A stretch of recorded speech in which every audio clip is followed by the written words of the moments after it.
Woe Is Me marks the beginning of the 2-2-1 format for the last 3 weeks of Season 1. Unfortunately, there's not much else to make it remarkable. It was written by Gordon Kent, who wrote a couple of episodes for the series, and this was the weaker of the two. It's not too bad, but it's certainly forgettable. Part 1 opens with a shabby hobo being chased by a giant reptile. The reptile calls him Woebegone, and he is pissed. Woebegone tries to hide, but the little black cloud following him gives him away. We then cut to Paris Estate, where Posty immediately finds Woebegone, who's there all of a sudden, because we only have 2 parts, and having Woebegone run across the ponies would have taken too much time, I guess. And who are you? Shh, I'm in big trouble. Nice to meet you, in big trouble.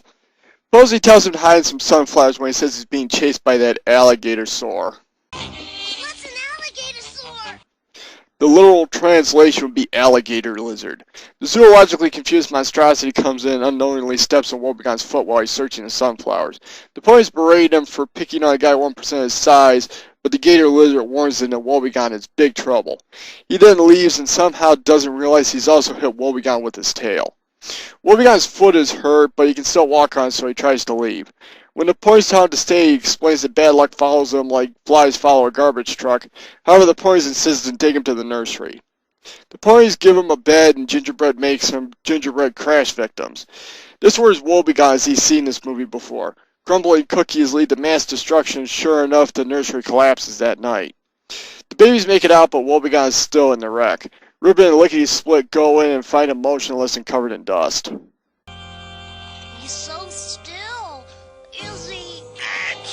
Fortunately, Woebegone's still alive, but they have to get out as the nursery collapses further. He tries to convince them that this is what happens around him, but the ponies try to make excuses for the nursery going from structurally sound to a total ruin over the course of hours. Woebegone explains that the same thing happened to the gator lizard's village just because he passed through, and that's why it was after him. He tells them that this all began in his hometown when his friends decided to be a good idea to mess with the local witch because they're assholes. However, the witch knew about it all along and immobilized the 2 assholes, and when Woebegone went to help them, he ended up tackling her into her own brew. The story is interrupted when a wall in Paradise Estate collapses. Gingerbread tries to make more excuses, but Lickety Split his head as they look for somewhere else to keep him. Then I can finish my story. Some other time. We need to make this episode 2 parts after all. They put Woebegone in a ceiling light, but he falls out of it and lands on a table on his bad foot, and then the light falls on his bad foot. He can still walk on, so he leaves with a wake of destruction behind him. The next morning comes with the nursery being repaired by the Bushwood Construction Company, the company that lets you name your own price because they'll always agree to it. Gingerbread, Ribbon, and Masquerade are looking for Woebegone, but Lickety Split is glad he's gone. The 3 don't believe that he's bad luck despite everything that's happened and are concerned about his safety, so they go to find him. If they're gonna bring that little Jinx back, I'd better reinforce the whole estate. Hey Bushwoods, how much would it be to rebuild everything with neutronium? Gingerbread and the others convince Woebegone to come back with the song despite the rampant destruction occurring around them. I've never been a fan of the cursed character trope, to tell you the truth. There's bad luck, and then there's the universe deciding you're its bitch.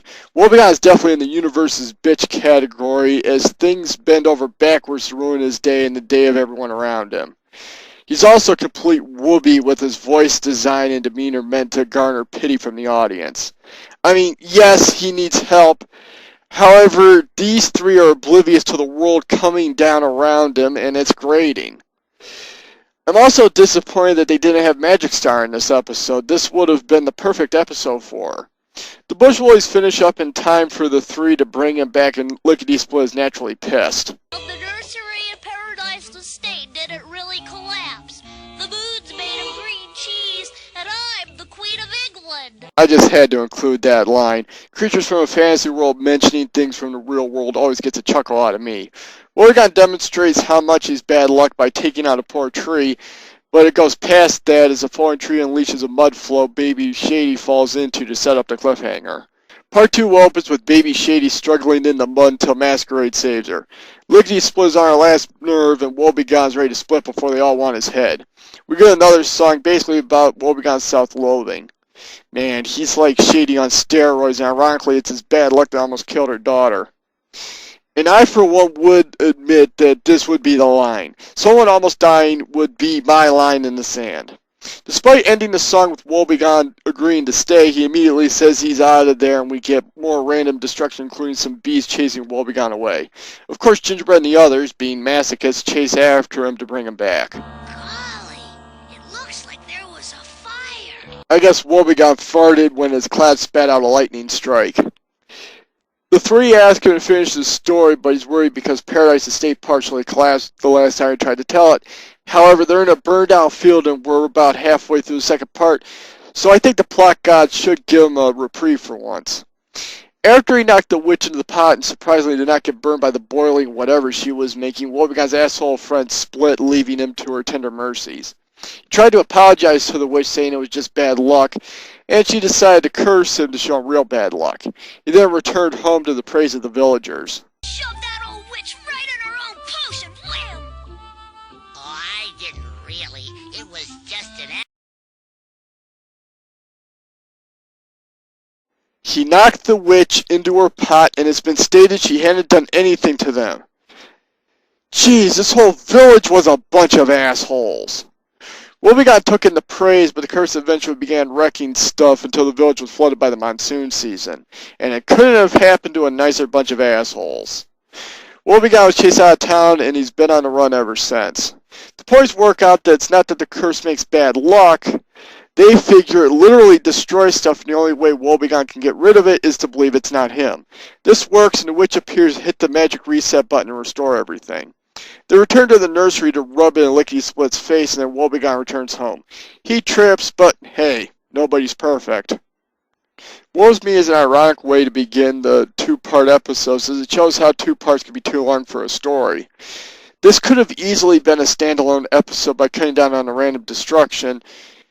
I mean, even the songs were redundant, they could have dropped either one as well. Worse yet, Gingerbread, Masquerade, and Ribbon are made to look more stubborn than caring in the face of the disasters that almost got a pony killed. Woebegone as a character also didn't leave much of an impression on me. The episode in general didn't leave much of an impression on me. I gotta rate this a take it or leave it, with a note that it would have been watchable if it had been a standalone episode. It's the padding to make it two parts that hurt its entertainment value.